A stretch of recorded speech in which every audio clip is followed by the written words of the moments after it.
I previously touched on the audio where I mentioned something about contracts and a lot of people that are still working on verbal contracts.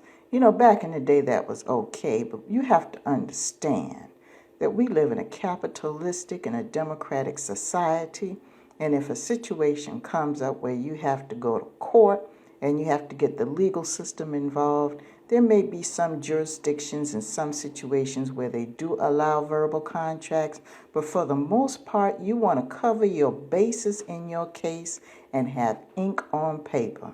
It doesn't matter if it's crayon on a piece of toilet tissue. As long as you got something in writing, you can make your case strong. Now, you're probably thinking to yourself, what are you talking about, case? It's not going to ever be a case.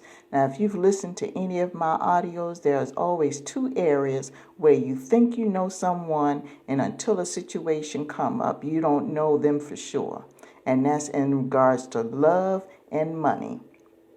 You can know a person for years, but once you start talking about their wallet, you're dealing with a different animal or a different person.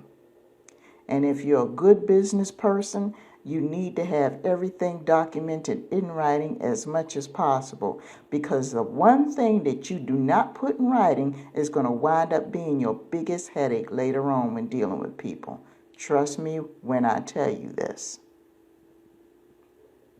Don't be one of these types of people that have a reputation for not having anything ink on paper, because what's going to happen is the word is going to get out that you're this type of person that believes in verbal contracts, and you're going to wind up attracting those con artists. You're going to wind up attracting the type of people who do nothing but take advantage of folks just like you, because they figure since you don't have anything ink on paper, they can do or say whatever they want. And it can cost you a lot of money. And you're not in any position to open up any court cases or file any documents because you didn't have any documents to begin with.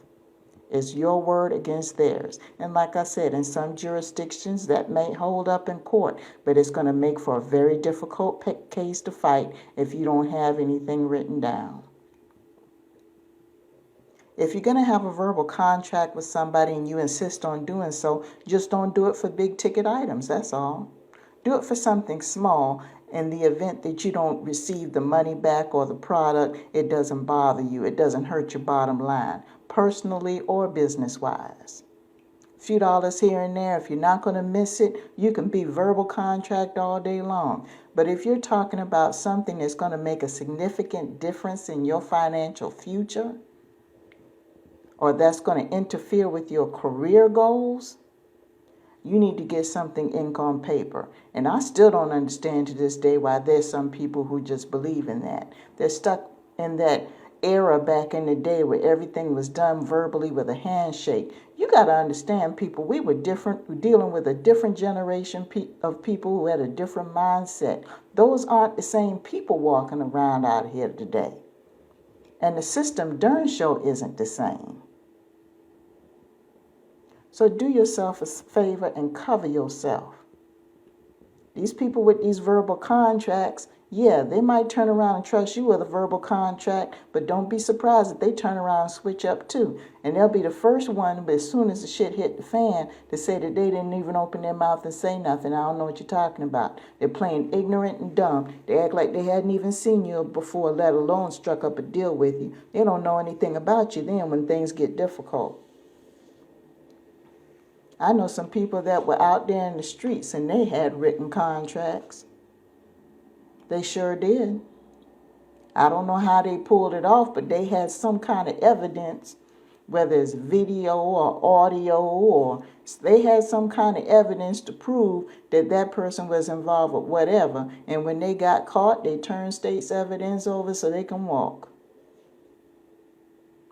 Now you tell me I'm lying.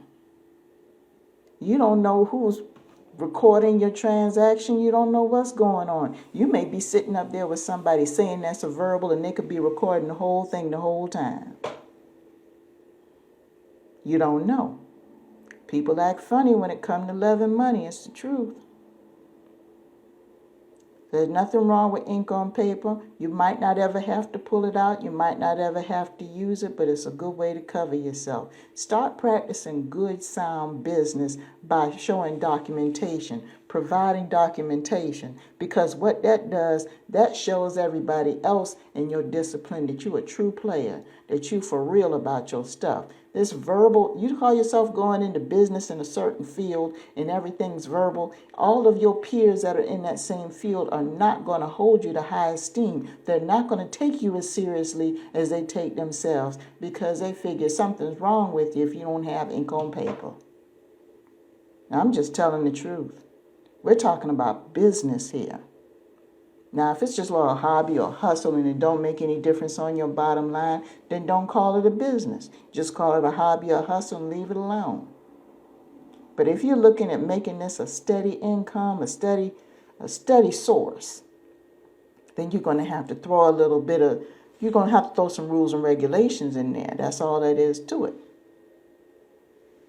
But anyway, I just wanted to keep that short because there are still a few of y'all out here that don't believe in having anything in writing, and you want to give folks the benefit of the doubt. Okay, they'll sit there and they'll take your handshake and they'll talk to you, but guess what? They'll go right back home and they'll play the recording that they just did of your little transaction. They got evidence.